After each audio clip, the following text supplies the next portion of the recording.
शलोम अल मसीह। तो कैसे आप सब लोग, आशा करता हूँ हमारी वीडियोस देखे आप लोग बहुत कुछ सीख रहे होंगे। तो क्राइस्ट का क्रूसिफिकेशन एक ऐसी घटना है जिसके अंदर नाटकीय रूप से बहुत सारे किरदार आते हैं और यीशु का क्रूसिफिकेशन बहुत सारे लोगों के जीवन को भी प्रभावित करता है। जब हम गॉस्पेल्स पढ़ते हैं तो ऐसे बहुत सारे चरित्र के बारे में हमें पता चलता है जो किसी न किसी रूप से यीशु के संपर्क में आए। कुछ यीशु के विरोधी हो गए, कुछ ने यीशु का चमत्कार देखा, कुछ बस देखने आते थे और चले जाते थे, और बहुत सारे किरदारों के बारे में हम लोगों को जानकारी भी नहीं है। अगर उदाहरण के लिए देखा जाए, द गॉस्पेल ऑफ लूक चश्मदीदों की गवाही के ऊपर आधारित है, यानी कि जिन लोगों ने यीशु को अपनी आंखों से देखा था, इन लोगों के बयान लूक ने अपने गॉस्पेल में मेंशन किए हैं। क्या उन सभी के बारे में हम लोगों को जानकारी है? जहाँ तक मुझे लगता है शायद ही किसी को पता हो। इसी हिसाब से मसीह विश्वास के 2000 सालों में कितने ही लोगों ने प्रभु यीशु मसीह को अपनाया, अपने प्राणों को दिया और शहीद हो गए। उनमें से भी बस चुनिंदा लोगों के बारे में हम लोग जानते हैं, और मेनली यीशु के 12 चेलों के बारे में हम जानते हैं। उनके जीवन की घटनाएं, उनकी सेवकाई, उनके आखिरी पलों के बारे में हम लोग जानते हैं। आज मैं ऐसे ही एक व्यक्ति की कहानी को लेकर आप लोगों के सामने आया हूँ, जिसके बारे में गॉस्पेल्स गवाही तो देते हैं, पर उसके बाद उस व्यक्ति के जीवन में क्या हुआ उसके बारे में हम लोगों को शायद ही जानकारी होगी। मैं आगे बढ़ने से पहले आप लोगों को बता दूं, इस व्यक्ति के बारे में हिस्टोरिकल एविडेंस ना के बराबर है। बहुत ज्यादा इस व्यक्ति के ऊपर किसी ने कुछ लिखा भी नहीं है, पर हाँ, इसकी कहानी के साथ साथ बोलकर बताई गई एक ऐसी कहानी जिसने चमत्कार को देखा, अन्य जाति होते हुए भी प्रभु के नाम की गवाही दी और अपने आखिरी पलों तक वे सेवक बना रहा। की कहानी को इतिहास के पन्नों में दर्ज तो नहीं किया गया, पर एक महान सेवकाई उसके द्वारा भी की गई। और जहाँ तक मुझे लगता है, इस व्यक्ति की कहानी हमारे आत्मिक जीवन में त्याग, बलिदान और सत्य के लिए अंत तक टिकने की एक वजह बन सकती है। ये व्यक्ति था एक रोमन सेंचुरियन सूबेदार, जो एक बहुत बड़े पद पर था, जिसके नीचे दुनिया की सबसे बड़ी शक्तिशाली सेना की टुकड़ी काम करती थी।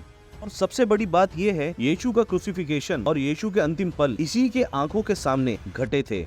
उस घटना का सबसे बड़ा गवाह था जिसने यीशु की पसली में भाला पिरोया था, जिसके कारण यीशु की पसली से लहू और जल की धाराएं फूट पड़ी थी। तो आइए आज जानते हैं इस किरदार के बारे में, जिसने अन्य जाति होते हुए सबसे पहले माना था कि यीशु ही परमेश्वर का पुत्र है। यदि हम मत्ती अध्याय 27 आयत 54 को पढ़ें तो यह इस प्रकार से लिखा है, तब सूबेदार और जो उसके साथ यीशु का पहरा दे रहे थे, भूडोल और जो भी कुछ हुआ था देखकर अत्यंत डर गए और कहा, सचमुच ये परमेश्वर का पुत्र था। कौन था ये सूबेदार? जैसा कि बताया जाता है, इस सूबेदार का नाम था लॉन्जिनस, जो कि रोमन सेना का एक बड़े ओहदे का सैनिक था। लॉन्जिनस ने रोमन सेना में रहते हुए बहुत से मिशन कंप्लीट किए, बहुत सारे विरोधियों को उसने समाप्त किया, बहुत सारे लोगों को उसने क्रूसिफाई किया। ये सब कुछ इसी की देखरेख में हुआ करता था। जैसा कि बताया जाता है, लॉन्जिनस के साथ एक समस्या थी कि समय के साथ साथ उसकी आंखों की रोशनी भी जाती रही थी। लॉन्जिनस का भविष्य अंधकार में था। वे नहीं जानता था कि कितने समय तक वह एक रोमन सैनिक या एक अफसर के तौर पर काम कर पाएगा। उसके अंधे हो जाने के बाद उसका क्या होगा? उसका विश्वास अपने देवी देवताओं पर से भी डगमगाने लगा था। वह सच्चे की खोज कर रहा था, परंतु उसे शांति की प्राप्ति नहीं हो पा रही थी। समय आता है यीशु के क्रूसिफिकेशन का। गॉस्पेल्स के हिसाब से लॉन्जिनस का उसमें एक छोटा सा भाग है। लॉन्जिनस ने बहुत से रोमी विरोधियों को समाप्त किया था, उन्हें क्रूसिफाई भी किया था। वे अपने जीवन में आज तक कोई ऐसा व्यक्ति नहीं देखा था जिसको सताया जा रहा हो, जिसे कष्ट दिया जा रहा हो, जिसे क्रूसिफाई किया जा रहा हो, जिसकी निंदा की जा रही हो, अपमान किया जा रहा हो, और वे अपने पिता परमेश्वर से उन लोगों के लिए क्षमा मांगता हो। लॉन्जिनस के लिए ये एक बहुत ही अलग अनुभव था। यीशु ने अपनी आखिरी सांसें ली तो लॉन्जिनस ने यीशु की पसली में अपने भाले को पिरोया, जिससे रक्त और जल की धाराएं फूट निकली, जो कि लॉन्जिनस की आंखों में जाकर गिरी, जिससे लॉन्जिनस की आंखें तुरंत चंगी हो गई और वे कई प्रकार के दर्शनों को देखने पाया। और जैसा कि गॉस्पेल्स भी बताते हैं, लॉन्जिनस भूडोल, मंदिर के पर्दे का फट जाना, का अंधकार में हो जाना, ये सब देखकर अत्यंत चकित हुआ। और यही वह शख्स था जिसने सबसे पहली बार बोला था कि सचमुच ये परमेश्वर का पुत्र है। घटना ने लॉन्जिनस की जीवन को पलट के रख दिया। लॉन्जिनस ने रोमन सेना के अंदर अपने सेंचुरियन के पद को छोड़ दिया और वे एक मॉन्क या कह सकते हैं प्रेरित बन गया। जैसा कि बताया जाता है, लॉन्जिनस ने अपनी सेवकाई आज के टर्की शहर में करी। लॉन्जिनस ने कई छोटे छोटे घरों के अंदर अपनी कलीसिया को बनाया और कई लोगों के विश्वास में लेकर आया।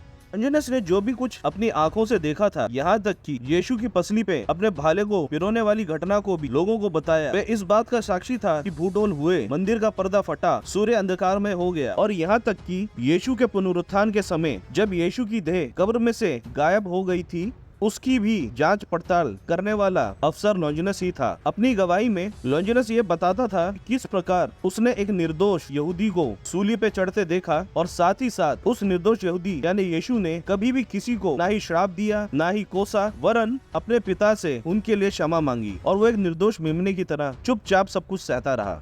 परंतु ये बात रोमन साम्राज्य के लिए एक बहुत बड़ी समस्या थी कि उनका एक अफसर सिपाही सेना से भाग जाए और दर दर घूमकर एक यहूदी के बारे में गवाही दे। रोमन सेना अपनी क्रूरता, अपनी प्रतिष्ठा और अनुशासन के लिए भी जानी जाती है। रोम ये नहीं सह सकता था कि उनके द्वारा एक प्रशिक्षित और एक हथियार जाकर दर दर भटके और सुसमाचार का प्रचार करे। आखिरकार रोमन सेना ने लॉन्जिनस को पकड़ लिया और उसे बहुत यातनाएं दी, सब कुछ छोड़कर वापस रोमन सेना का एक वफादार बन जाए। परंतु जिसने मसीह को पा लिया उसके लिए सब कुछ व्यर्थ है। लॉन्जिनस नहीं माना। दंड के फलस्वरूप रोमन सैनिकों ने लॉन्जिनस की आंखें फोड़ दी और जुबान काट दी ताकि आगे से कोई भी रोमन सैनिक ऐसा दुस्साहस ना कर सके। परंतु जैसा कि बताया जाता है, इससे लॉन्जिनस ने और भी ज्यादा चमत्कारी काम करने शुरू कर दिए। कहा जाता है जुबान कटने के बावजूद भी लॉन्जिनस के मुंह से एक गर्जन वाली आवाज निकलती थी और ऐसा प्रतीत होता था जैसे स्वयं परमेश्वर उसके मुंह से बोलते हो।